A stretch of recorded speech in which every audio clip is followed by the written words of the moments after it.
नमस्कार। आज विजय दिवस है। हमारे बहादुर और जाबाज शहीदों के शौर्य को नमन करने का दिन है। 50 साल पहले आज के दिन हमारी बहादुर फौज ने पाकिस्तान के 2 टुकड़े कर दिए थे। भारतीय सेना और मुक्ति वाहिनी के प्रयासों से आज के दिन बांग्लादेश बना था। आज के दिन पाकिस्तान के 93,000 सैनिकों ने हिंदुस्तानी फौज के सामने घुटने टेक दिए थे, हथियार डाल दिए थे। वो देश के लिए गौरव का पल था। मैं उन तस्वीरों का गवाह हूं। सेना के शौर्य की, सेना के पराक्रम की वो तस्वीर आज भी 50 साल के बाद भी मेरी आंखों में ताजा है। इसलिए आज सिर्फ सेना की बहादुरी की बात होनी चाहिए थी। शहीदों के बलिदान, देश के प्रति उनके जज्बे की बात होनी चाहिए थी। उन लोगों को बार बार याद किया जाना चाहिए था जो लौट के घर नहीं आए, जिन्होंने मातृभूमि की रक्षा के लिए अपने प्राण न्यौछावर कर दिए। लेकिन दुख हुआ, आज के दिन भी राहुल गांधी ने सेना को सियासत का हिस्सा बना दिया, वोट के लिए शहीदों को मोहरा बना दिया। कुछ ऐसी बचकानी बातें की जिन्हें सुनकर, जिन्हें देखकर हंसी आई, हैरानी हुई, दुख भी हुआ। एक बानगी देखिए। राहुल ने कहा कि देश राफेल आने से मजबूत नहीं होता। Fighter jet, submarine, aircraft carrier, आधुनिक तोपें और बंदूकें मिलने से देश की रक्षा नहीं होती। ये सब बेकार की बातें हैं। अब ऐसी बात सुनकर फौज के अफसर भी अचरज में है कि इस बात का क्या मतलब लगाया जाए। लेकिन राहुल गांधी ने तो पूरे कॉन्फिडेंस के साथ ये बातें कही। इससे भी ज्यादा अचरज तब हुआ जब राहुल गांधी ने अपने परिवार के लोगों की मौत को शहादत और सैनिकों की शहादत को मृत्यु बताया। आज मैं आपको बताऊंगा कि कुछ दिन पहले जनरल बिपिन रावत को गली का गुंडा कहने वाले लोग आज जनरल बिपिन रावत के बड़े बड़े कटआउट लगाकर आंसू बहाते क्यों नजर आए। देहरादून में आज कांग्रेस के सभी बड़े नेता जुटे। राहुल गांधी की रैली की जबरदस्त तैयारी थी, क्योंकि आज 1971 की जंग की जीत को 50 साल पूरे हुए हैं। इस दिन को विजय सम्मान दिवस के तौर पर मनाया जा रहा है। देश के शहीदों का सम्मान हो रहा है। इसीलिए आज सोच समझकर देहरादून में राहुल गांधी की रैली रखी गई। उत्तराखंड में चुनाव होने वाले हैं। उत्तराखंड में हर तीसरे परिवार का कोई ना कोई मेंबर फौज में है। रिटायर्ड फौजियों की संख्या काफी है। इसलिए आज ही कांग्रेस ने उत्तराखंड में अपने चुनावी कैंपेन को लॉन्च भी किया और इस मौके पर जनरल बिपिन रावत की शहादत को भुनाने की कोशिश की। विजय सम्मान रैली देहरादून के परेड ग्राउंड में थी। पूरे ग्राउंड में जनरल बिपिन रावत के विशालकाय कटआउट लगाए गए थे। एक तरफ राहुल गांधी, दूसरी तरफ स्वर्गीय इंदिरा गांधी और बीच में शहीद सीडीएस जनरल बिपिन रावत के बड़े बड़े कटआउट। इससे पहले मैंने कभी किसी चुनावी रैली में शहीद सैनिकों या अफसरों के इस तरह के कटआउट नहीं देखे। नेताओं के बैनर, पोस्टर लगते हैं, उनकी तस्वीरें लगती हैं, लेकिन कांग्रेस ने पूरे शहर में जनरल बिपिन रावत के पोस्टर लगाए थे। जनरल बिपिन रावत के साथ साथ हेलीकॉप्टर हादसे में शहीद हुए दूसरे सैनिकों की तस्वीरें भी रैली ग्राउंड पर लगाई गई थी। और जब राहुल गांधी मंच पर आए तो सबसे पहले उन्होंने जनरल बिपिन रावत के तस्वीर पर फूल चढ़ाए और इसके बाद अपना भाषण दिया। लंबी चौड़ी स्पीच में सबसे पहले जनरल बिपिन रावत और उनकी पत्नी को याद किया। इसके बाद इंदिरा गांधी और राजीव गांधी को याद किया। उत्तराखंड के साथ अपना रिश्ता बताया, लेकिन रिश्ता बताते बताते भी गलती कर दी। कुछ दिन पहले हेलीकॉप्टर में रावत जी की मृत्यु हुई। उनकी पत्नी और आर्मी के बाकी लोगों की मृत्यु हुई। उनकी आज हम याद करते हैं। मुझे वो दिन याद आया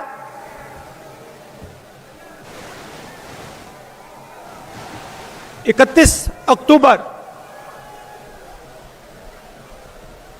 जब मेरी दादी इस देश के लिए शहीद हुई। और मुझे फिर 21 मई याद आया, जिस दिन मेरे पिता इस देश के लिए शहीद हुए। कुर्बानी का रिश्ता है मेरा और आपका। जो कुर्बानी उत्तराखंड के हजारों हजारों परिवारों ने दी है, वो ही कुर्बानी मेरे परिवार ने दी है। अब जरा शब्दों पर ध्यान दीजिए। जनरल बिपिन रावत की मृत्यु हुई, दादी और पिता शहीद हुए। जनरल बिपिन रावत के विशालकाय कटआउट लगाकर, जनरल रावत के पोस्टर्स लगाकर, कांग्रेस की विजय सम्मान रैली के मंच पर पूर्व सैनिकों को सम्मान करके सैनिकों और उनके परिवारों से वोट लेने की उम्मीद तो है, लेकिन सैनिक के निधन को राहुल गांधी शहादत नहीं मानते। उन्होंने कहा जनरल बिपिन रावत की मृत्यु हुई, फिर कहा कि उनके पिता और उनकी दादी शहीद हुए। राजीव गांधी और इंदिरा गांधी की हत्या हुई, वो शहीद हुए, ये सही है, देश के लिए जान दी, उनकी शहादत का सम्मान होना ही चाहिए। लेकिन जनरल बिपिन रावत की शहादत को मृत्यु कहना, मौत कहना, ये मजाक नहीं तो और क्या है। वो देश के लिए शहीद हुए, उन्होंने देश के लिए अपना बलिदान दिया, पूरी जिंदगी देश के लिए लगा दी। लेकिन राहुल गांधी यहां नहीं रुके, एक और ऐसी बात कह दी जो किसी को भी चौंका देगी। राहुल ने कहा कि राफेल जैसे आधुनिक फाइटर जेट, टैंक, सबमरीन और लेटेस्ट वेपन से देश मजबूत नहीं होता। ये सब बेकार की बातें हैं। ये मत सोचिए कि हिंदुस्तान मजबूत हो रहा है, गलतफहमी में मत रहिए।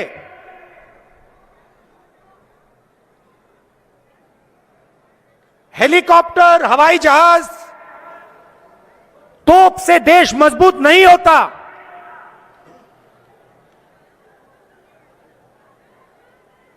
देश मजबूत जब होता है जब देश का नागरिक मजबूत होता है।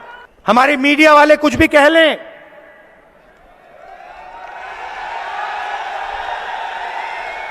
राफेल हवाई जहाज के जितनी भी फोटो दिखा दें, भाई और बहनों, हवाई जहाजों से, टैंक से देश मजबूत नहीं होता। देश मजबूत जब होता है जब देश की जनता मजबूत होती है, जब देश एक होता है, एक आवाज से बोलता है। अब बताइए इसमें मीडिया वाले क्या करेंगे। ये तो राहुल गांधी कह रहे हैं कि राफेल से, टैंक से, सबमरीन से देश मजबूत नहीं होता, तो फिर किससे होता है। राहुल ने जब इस तरह की बात की तो बीजेपी ने इस पर आपत्ति जताई। Parliamentary affairs minister Prahlad Joshi ने कहा कि राहुल गांधी कब क्या कहते हैं उन्हें खुद नहीं मालूम होता। प्रहलाद जोशी ने कहा कि कांग्रेस की सरकार के वक्त जनरल बिपिन रावत को आर्मी चीफ बनने से रोकने की तमाम कोशिश हुई थी।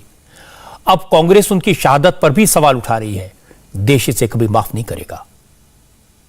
बैनर सब उधर कांग्रेस पार्टी ने लगाए हैं। यही बिपिन रावत को जनरल बनाने के लिए इनके टाइम पे बहुत विरोध किया था ये लोग। इतने ही नहीं, उनको सड़क के गुंडा करके उन्होंने बयानबाजी किया था, गाली दिया था उनको। अभी वो उत्तराखंड से है, उत्तराखंड में इलेक्शन है, इसके कारण आप लोग उनके पोस्टर, उनके फोटोग्राफ्स, उनके कटआउट्स आपके रैली में उपयोग करते हैं। शर्म आना चाहिए कांग्रेस पार्टी को। कांग्रेस पार्टी कभी भी इस देश में सैनिक बल हो या स्पेशली ये राहुल गांधी, सोनिया गांधी और प्रियंका गांधी, इनको देश का इतिहास भी पता नहीं जी। ऐसे कुछ मन में जो आता है ऐसे बात करते हैं।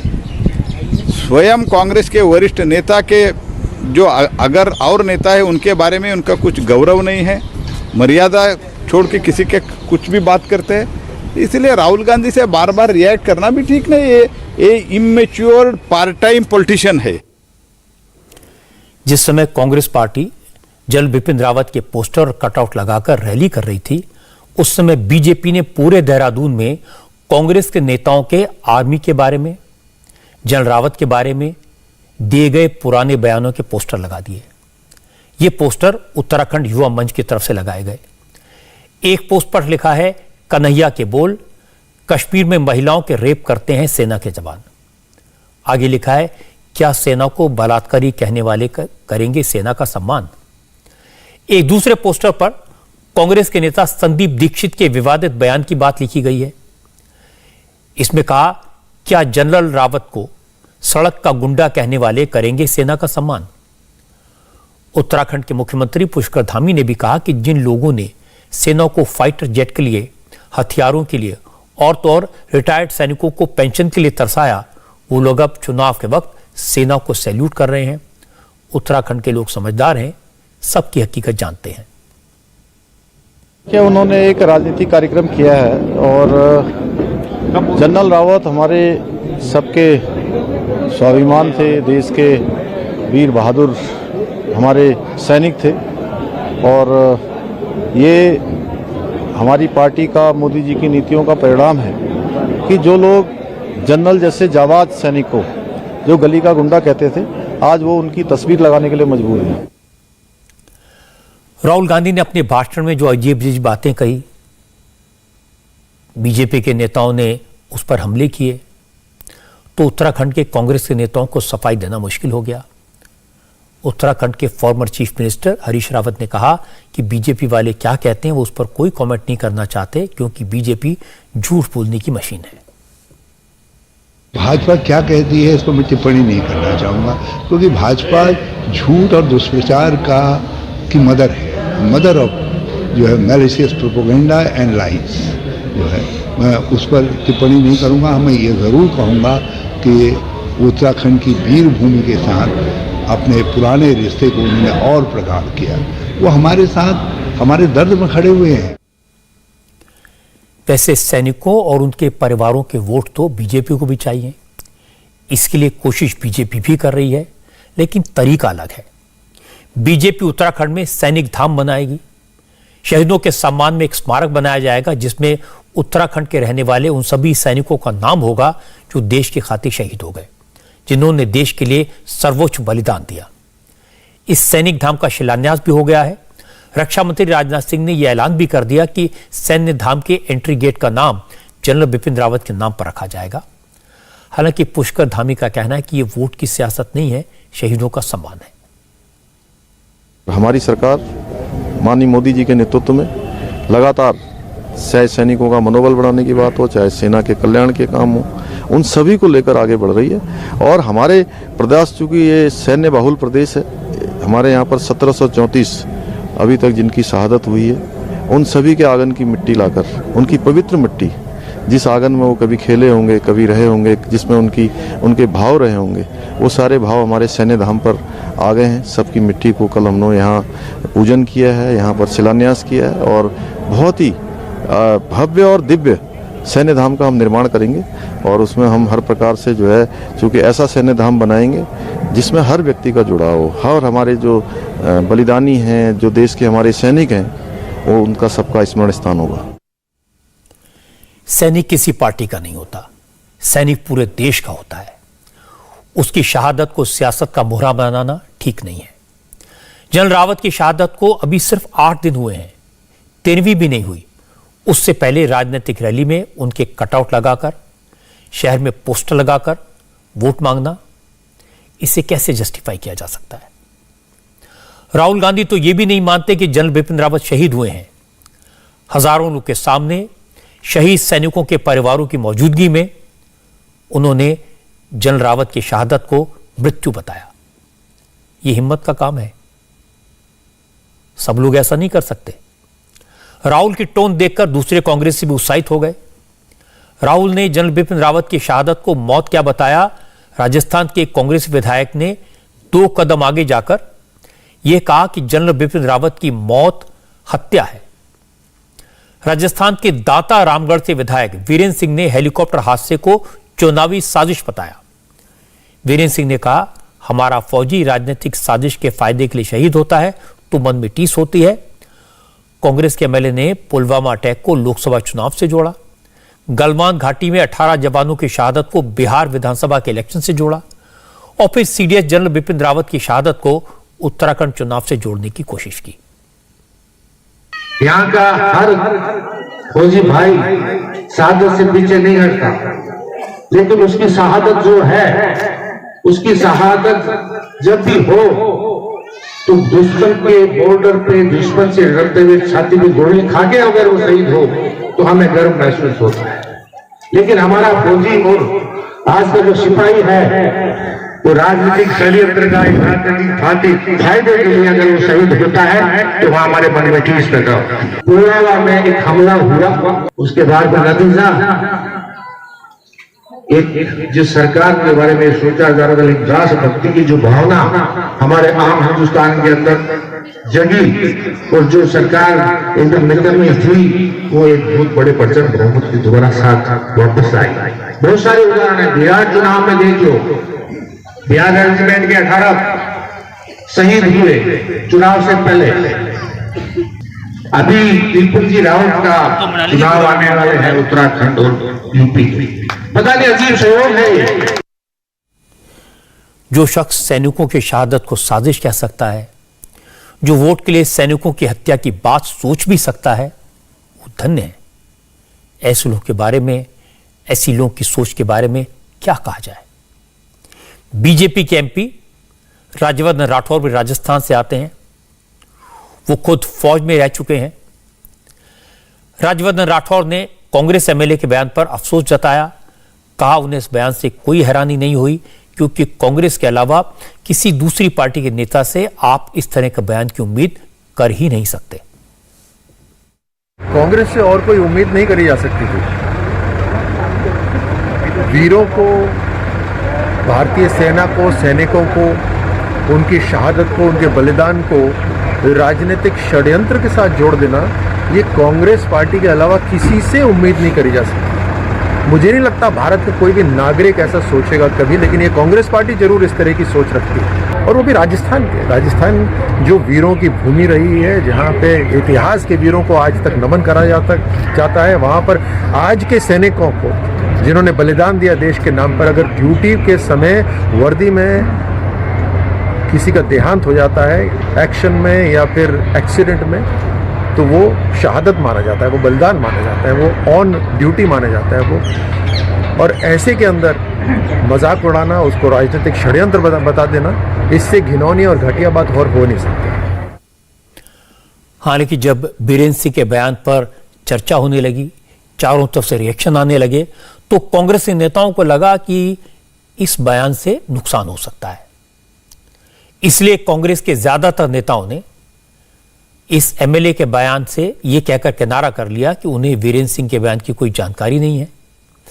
लेकिन राजस्थान के सैनिक कल्याण मंत्री राजेंद्र गुड़ा और राजस्थान के चिकित्सा मंत्री परसारी लाल मीणा ने साफ साफ कहा, इस तरह की बात नहीं बोलनी चाहिए, यह गलत है, शहीदों का अपमान है। कांग्रेस के विधायक ने जो कहा वो ठीक नहीं है। किसी और के बयान पे प्रताप सिंह जवाब नहीं दिया करता। आप जवाब उनसे लिए जिन्होंने बयान दिया है। आप उनसे बयान लीजिए जिन्होंने बयान दिए। मेरी नॉलेज में नहीं है ये बयान। उन्होंने क्या बयान दिया मैंने पढ़ा नहीं, मैं उसके बारे में कोई टिप्पणी नहीं करना चाहता। मैं इस बात को नहीं मानता। आप क्या सोचते हैं? क्या कहेंगे? आप सैनिक कल्याण मंत्री हैं, इस तरह की नहीं, ये गलत बात है, सही बात नहीं है। जांच चल रही है अभी तक, जो जांच में जो भी आ जाएगा वो सारी चीजें हैं। और इसके लिए जिस लेवल का मामला है, मैं जहाँ तक कहता हूँ कि उसके लिए मैं उपयुक्त व्यक्ति नहीं हूँ जो उसके ऊपर कोई कमेंट्स करूँ। साजिश नहीं कह सकते इसको, ये कोई जानबूझ के नहीं होता, अकस्मात हुआ। देश को बहुत क्षति हुई सीरियस रावत से, बहुत निश्चित रूप से हमारे लिए बहुत ही दुख की बात थी जो हादसा हुआ। हमारे बहुत से वीर जवान उसमें शहीद हुए। लेकिन पार्टी के नेताओं ने जो कहा उसका वीरेंद्र सिंह पर कोई असर नहीं हुआ। विधायक वीरेंद्र सिंह अपनी बात पर कायम है। उन्होंने कहा अभी तो वो अपनी पूरी बात कह नहीं पाए, आगे जब मौका मिलेगा तो इसके बारे में और डिटेल में बात करेंगे। वीरेंद्र सिंह ने कहा कि आखिर इस तरह के हादसों का संयोग हर बार चुनाव से पहले ही क्यों बनता है। मैं पूरी बात अपनी कह नहीं पाया। जब मुझे जिस मन से मौका मिलेगा मैं मेरी पूरी बात कहूँगा। मैंने ये कहा है अजीब सहयोग क्यों हुआ। ये पुलवामा हमला, मैं आज मेरे बयान से पीछे नहीं हट रहा। पुलवामा हमला हुआ, वो उससे फ़ायदा हम आम हिंदुस्तानी को पता है।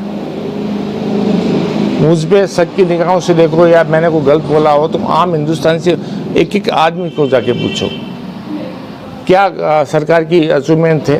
मैंने ये कहा कि ये सहयोग क्यों होते हैं। पुलवामा हमला हुआ, ये सहयोग क्यों था? उसे क्या बीजेपी को फायदा नहीं मिला? भारत की सेना का पूरी दुनिया में सम्मान होता है क्योंकि हमारी बहादुर फौज प्रोफेशनल है और एपॉलिटिकल है। इसका राजनीति से कोई संबंध नहीं है। सेना का पराक्रम, सेना की रणनीति और बहादुर सैनिकों के बलिदान ने हमारी सैन्य शक्ति को अजेय बनाया है।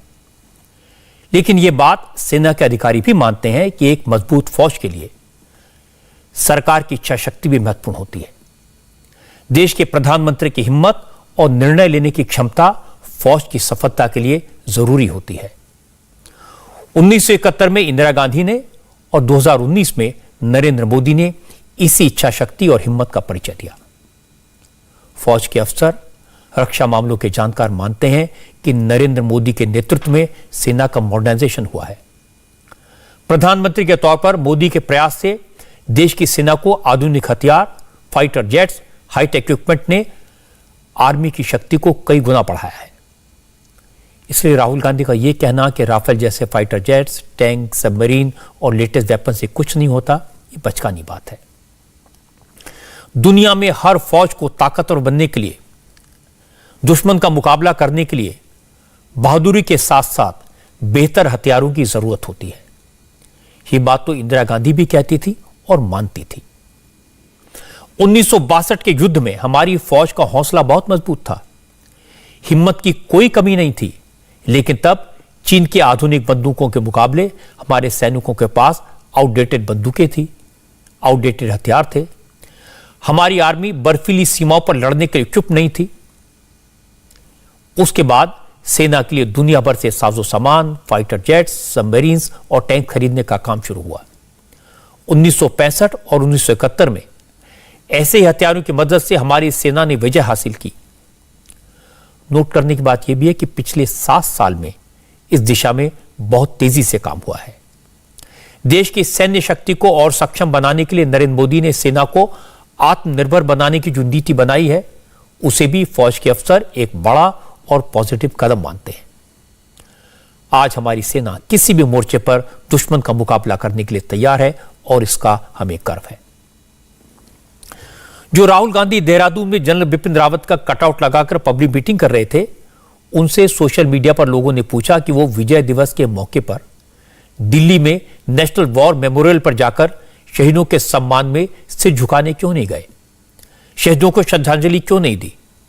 लोगों ने कहा जिस वक्त राहुल गांधी देहरादून में जनरल बिपिन रावत की शहादत को मृत्यु बता रहे थे, उस समय प्रधानमंत्री नरेंद्र मोदी दिल्ली में विजय दिवस के 50 साल पूरे होने पर 1971 के जाबाज सैनिकों को उनके शौर्य के लिए सलाम कर रहे थे। मोदी आज सुबह नेशनल वॉर मेमोरियल पहुंचे, जहां उन्होंने शहीद सैनिकों को श्रद्धांजलि दी, स्वर्णिम विजय मशाल के सम्मान और स्वागत समारोह में हिस्सा लिया।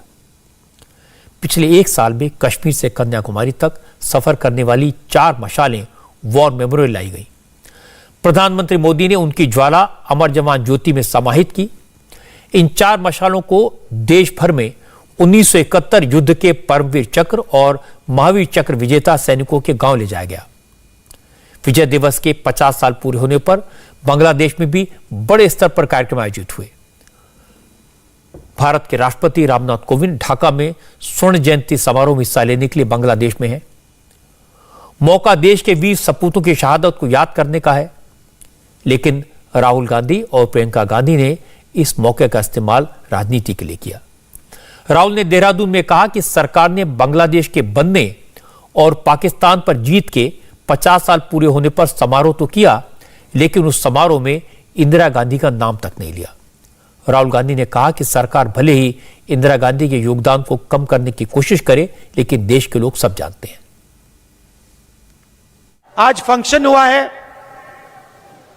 बांग्लादेश लड़ाई का फंक्शन हुआ है दिल्ली में, उसमें इंदिरा गांधी का नाम तक नहीं है।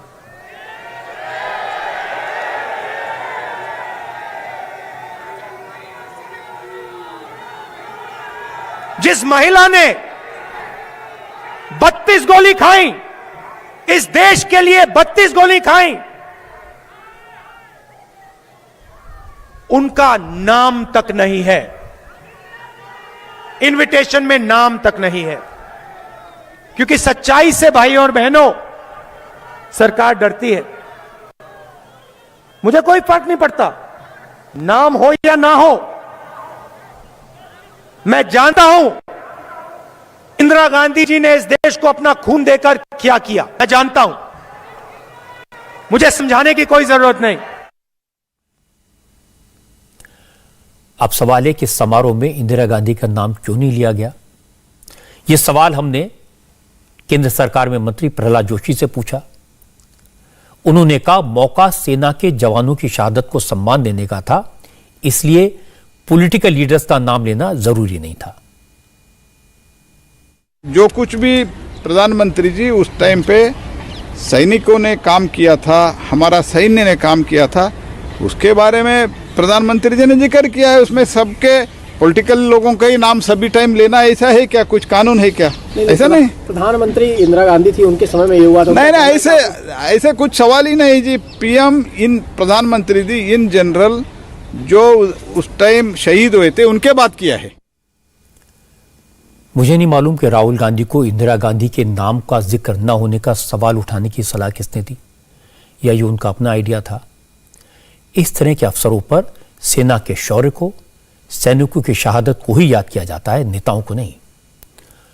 1999 में कारगिल युद्ध में भारत ने पाकिस्तान को भगा दिया, मात दी, विजय हासिल की। हर साल हम कारगिल दिवस मनाते हैं। कारगिल में बने स्मारक पर भी कार्यक्रम आयोजित होता है, लेकिन क्या कभी कारगिल विजय समारोह में अटल बिहारी वाजपेयी की तस्वीर लगी? क्या कभी किसने पूछा कि कारगिल युद्ध के वक्त अटल जी प्रधानमंत्री थे तो उनकी फोटो क्यों नहीं लगती? ये कुछ परंपराएं हैं, प्रोटोकॉल हैं, विरासत है जिसका पालन होना चाहिए। ऐसी बात पर सियासत करके हम अपने उन नेताओं को छोटा बनाते हैं जिन्होंने देश का नेतृत्व किया। राहुल गांधी उत्तराखंड में चुनावी कैंपेन लॉन्च कर रहे थे। उस वक्त अखिलेश यादव लखनऊ में उत्तर प्रदेश चुनाव की रणनीति फाइनल करने में लगे थे। तमाम छोटे दलों से अलायंस करने के बाद आज अखिलेश यादव ने चाचा शिवपाल यादव की पार्टी से भी अलायंस कर लिया। यूपी में समाजवादी पार्टी और शिवपाल की प्रगतिशील समाजवादी पार्टी विधानसभा चुनाव मिलकर लड़ेंगे, ये बात अखिलेश ने कंफर्म कर दी है।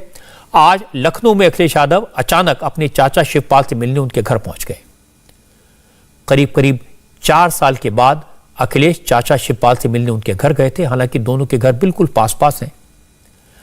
आज दोनों की मीटिंग करीब 45 मिनट तक चली। शिवपाल यादव ने भी अखिलेश के साथ अपनी फोटो ट्वीट की। हालांकि शिवपाल ने अलायंस का जिक्र नहीं किया। पता चला कि आज अखिलेश यादव से मीटिंग से पहले शिवपाल यादव ने अपनी पार्टी के कार्यकर्ताओं से मीटिंग बुलाई थी। उन्होंने अपने कार्यकर्ताओं को बताया था कि जल्दी ही कोई बड़ा फैसला होने वाला है।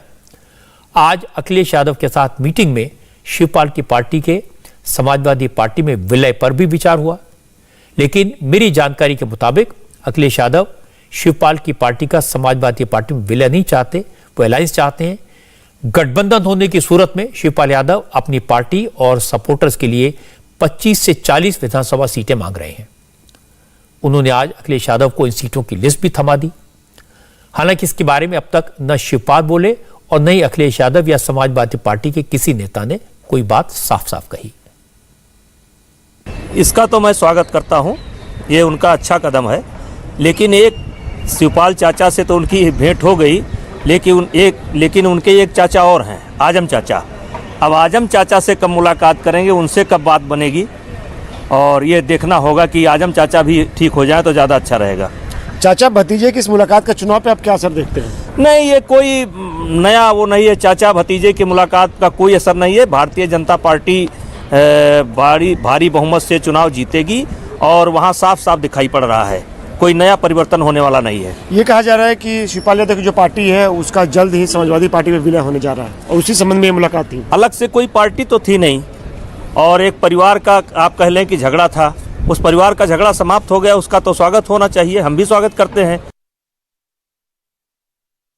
इस देश को न साम्यवाद चाहिए, इस देश को न समाजवाद चाहिए, इस देश को केवल राम राज्य चाहिए, और उत्तर प्रदेश को राम राज्य की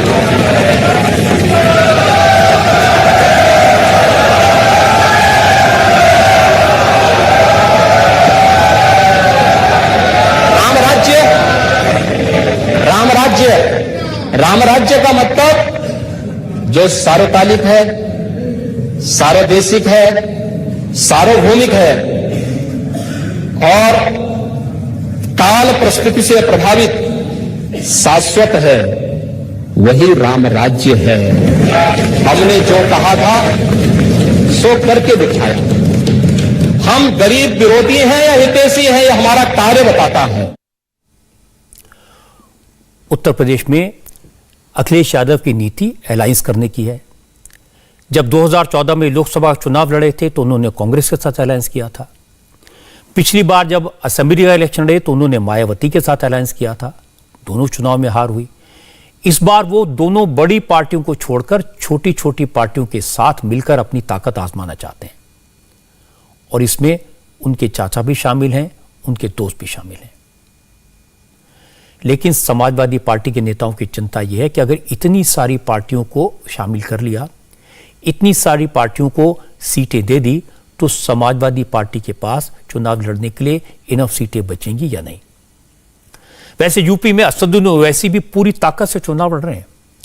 उनके सपोर्टर और पार्टी के कार्यकर्ता तो ओवैसी को हिंदुस्तान का वजीर आजम बनाने की मुहिम में लग गए हैं।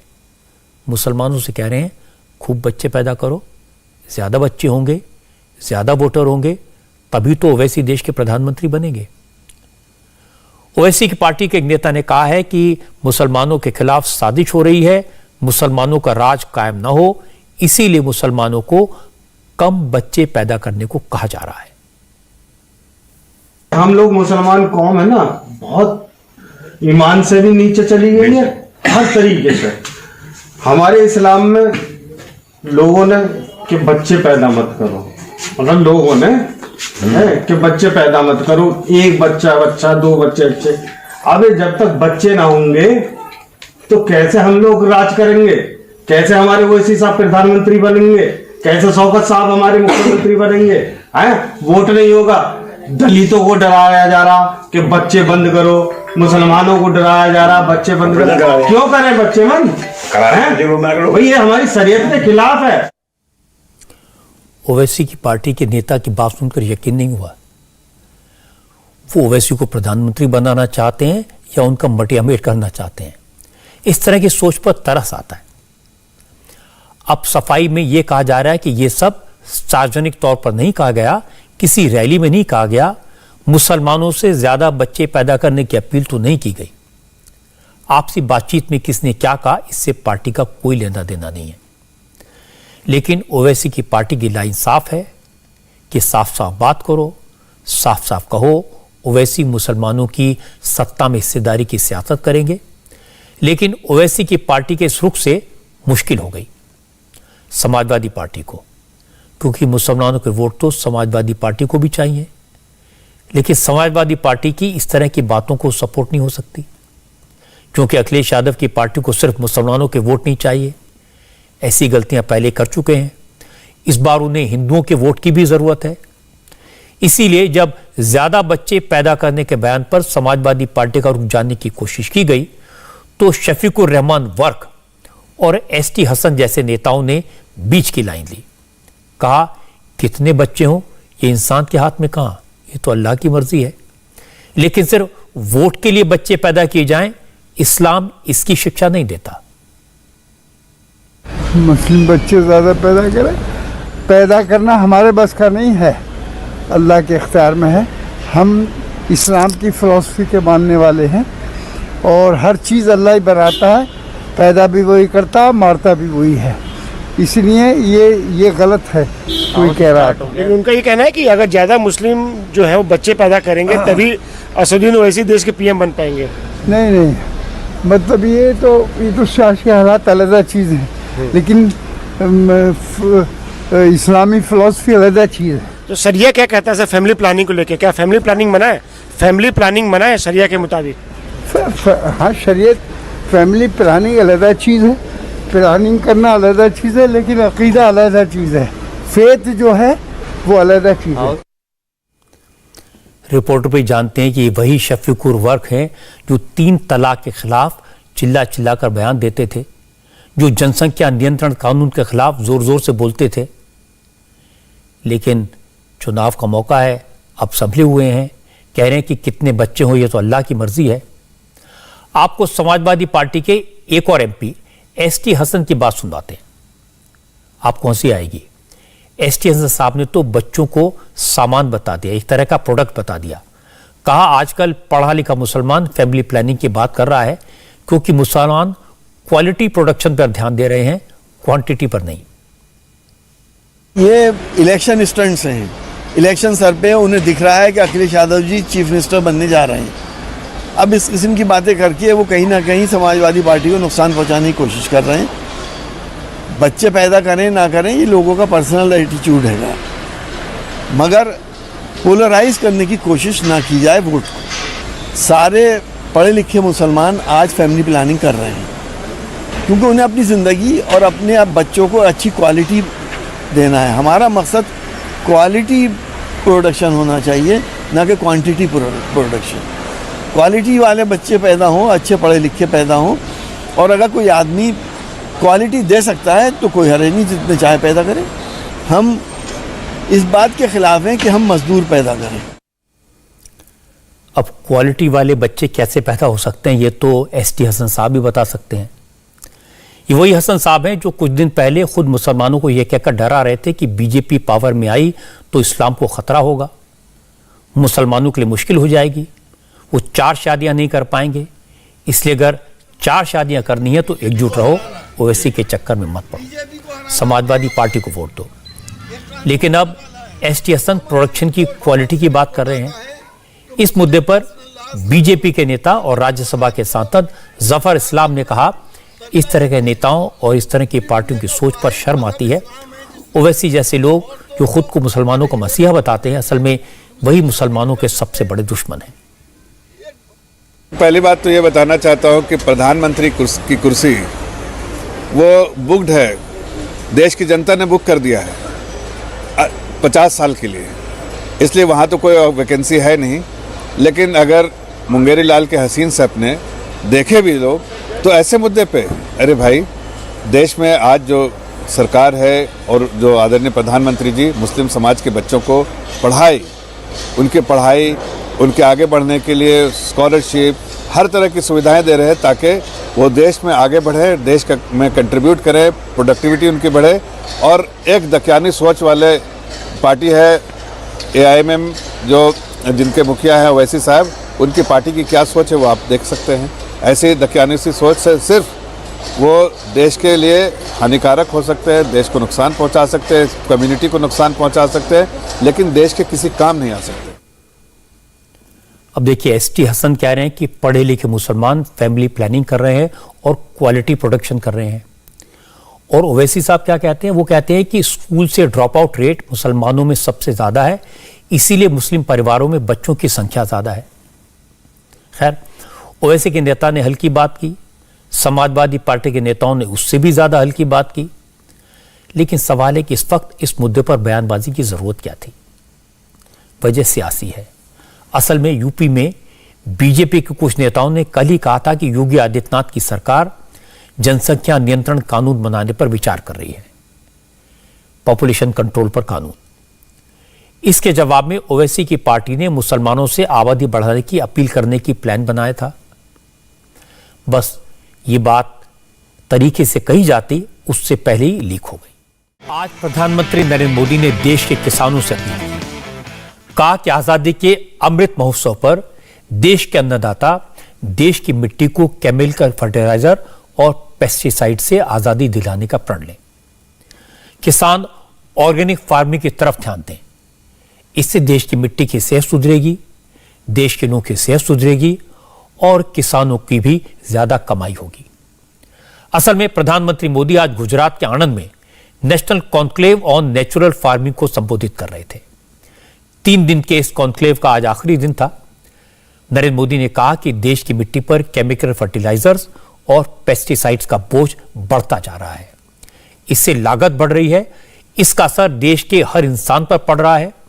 अब समय आ गया कि किसान इन खतरों को पहचाने और नेचुरल तरीकों से खेती करने की कोशिश करें। प्रधानमंत्री ने कहा कि आज दुनिया भर में खेती के सामने कई चुनौतियां हैं। अगर किसानों को इनसे निपटना है तो उन्हें बदलाव के लिए तैयार रहना होगा। जब मिट्टी ही जवाब दे, जब मिट्टी ही जवाब दे जाएगी तब क्या होगा? जब मौसम ही साथ नहीं देगा, जब धरती माता के गर्भ में पानी सीमित रह जाएगा तब क्या होगा? आज दुनिया भर में खेती को इन चुनौतियों से दो चार होना पड़ रहा है। ये सही है कि केमिकल और फर्टिलाइजर ने हरित क्रांति में अहम रोल निभाया है, लेकिन ये भी उतना ही सच है कि हमें इसके विकल्पों पर भी साथ ही साथ काम करते रहना होगा और अधिक ध्यान देना होगा। खेती में उपयोग होने वाले कीटनाशक और केमिकल फर्टिलाइजर हमें बड़ी मात्रा में इंपोर्ट करना पड़ता है। बाहर से, दुनिया के देशों से अरबों खरबों रुपया खर्च करके लाना पड़ता है। इस वजह से खेती की लागत भी बढ़ती है, किसान का खर्च बढ़ता है और गरीब की रसोई भी महंगी होती है। ये समस्या किसानों और सभी देशवासियों की सेहत से जुड़ी हुई भी है। इसलिए सतर्क रहने की आवश्यकता है, जागरूक रहने की आवश्यकता है। असल में आजकल ऑर्गेनिक फार्मिंग की बात सब कर रहे हैं, सबको सेहत की चिंता है। ऑर्गेनिक फार्मिंग, नेचुरल फार्मिंग तो हमारे शास्त्रों में कही गई है, ये हमारी विरासत है। लेकिन सवाल यह कि देश में ऑर्गेनिक फार्मिंग, नेचुरल फार्मिंग क्यों नहीं होती? किसान यूरिया का इस्तेमाल, केमिकल का इस्तेमाल क्यों करते हैं? इसकी वजह गलतफहमी है। और गलतफहमी है कि अगर खेत में फर्टिलाइजर नहीं डाला गया तो प्रोडक्शन कम होगा, किसान को नुकसान होगा। लेकिन मैं आपको बता दूं कि नेचुरल तरीकों से, नेचुरल खाद से प्रोडक्शन कम नहीं होता, बढ़ जाता है और लागत कम हो जाती है। खेत में यूरिया डालने से मिट्टी की उत्पादकता कम होती है, कुछ सालों में जमीन बंजर हो जाती है। लेकिन गोबर की खाद से, केंचुओं की खाद से मिट्टी की प्रोडक्टिविटी बढ़ती है, जमीन की ताकत बढ़ती है और कुछ सालों में बंजर जमीन भी उपजाऊ हो सकती है। यूरिया के मुकाबले गाय के गोबर से मिट्टी में नाइट्रोजन की मात्रा 9 गुना बढ़ जाती है। मिट्टी में पोटेशियम 7 गुना और फास्फोरस कई गुना बढ़ जाता है। अगर केंचुओं को खेत में छोड़ते हैं तो जमीन में वाटर लेवल को बढ़ाता है और मिट्टी में ऑक्सीजन के लेवल को बढ़ा देता है। नेचुरल गोबर की खाद से प्रोडक्शन की कॉस्ट 10 गुना तक कम हो जाती है। यह सही है कि नेचुरल खाद के मुकाबले यूरिया से प्रोडक्शन कुछ साल तक तो ज्यादा मिलता है, लेकिन यह वैसा ही है जैसे सोने के अंडे देने वाली मुर्गी से सारे अंडे एक साथ लेने हैं या फिर धीरे धीरे, और एक साथ लेने के चक्कर में मुर्गियों को काट तो नहीं देना है। इसीलिए मेरी भी किसानों से अपील है कि ऑर्गेनिक खेती, नेचुरल फार्मिंग की तरफ बढ़ें। ये देश के लिए जरूरी है, सबके लिए अच्छा है। मुझे उम्मीद है कि किसान प्रधानमंत्री की बात सुनेंगे।